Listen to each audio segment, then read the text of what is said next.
সম্মানিত দর্শক শ্রোতা, দেশ এবং দেশের বাইরে থেকে আপনারা যারা সংযুক্ত আছেন, আমাদের ভিডিও দেখতেছেন এবং শুনতেছেন, সবাইকে আন্তরিক প্রীতি শুভেচ্ছা জানিয়ে শুরু করছি আজকের প্রতিবেদনে অংশ নেওয়া এই আপুটির জীবনের গল্প কথাগুলো আজকে আপনাদের মাঝে তুলে ধরবো। কেন এসেছে প্রতিবেদনে তার বিস্তারিত আলোচনা নিয়ে আজকের প্রতিবেদন। তো আপুটি দেখতে খুবই চমৎকার, ওনার গায়ের রং শ্যামলা, উচ্চতা 5 ফুট 1 ইঞ্চি, স্বাস্থ্য ভালো, কোরআন শরীফ পড়তে পারে, নামাজ কালাম পড়তে পারে, পড়াশোনা আপনার হচ্ছে সপ্তম শ্রেণী পর্যন্ত পড়াশোনা করেছে।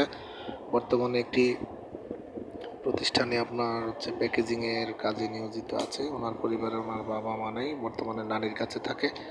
তো ওইখানে থেকে সেই কাজটা করতেছে। তো ওনার বিয়ের বয়স পার হয়ে যাচ্ছে, কিন্তু ভালো দায়িত্ববান কোনো লোক পাচ্ছে না বা ভালো সম্বন্ধ আসতেছে না। আর আপনার আর্থিক অসচ্ছলতার কারণে ওনার নানির ওইরকম অ্যাবিলিটি নেই যে ওনাকে ভালো জায়গায় বিয়ে শাদী দিবে বা ওইরকম খরচ বহন করবে। তো আপনারা যারা এই অসহায়ের পাশে দাঁড়াতে চান বা জীবনসঙ্গী করতে চান, ওনার সম্পর্কে আরও জানতে চান, স্ক্রিনে দেওয়া নাম্বার আছে, ওনার সাথে কথা বলে ওনার নাম, ঠিকানা, ডিটেলস সব কিছু জেনে নেবেন। আর আমাদের চ্যানেলকে অবশ্যই সাপোর্ট করবেন। চ্যানেলের ভিডিওগুলো ভালো লাগলে না টেনে ভিডিওটি পুরো দেখে একটি লাইক কমেন্ট শেয়ার করবেন, চ্যানেলটিকে সাবস্ক্রাইব করে রাখবেন।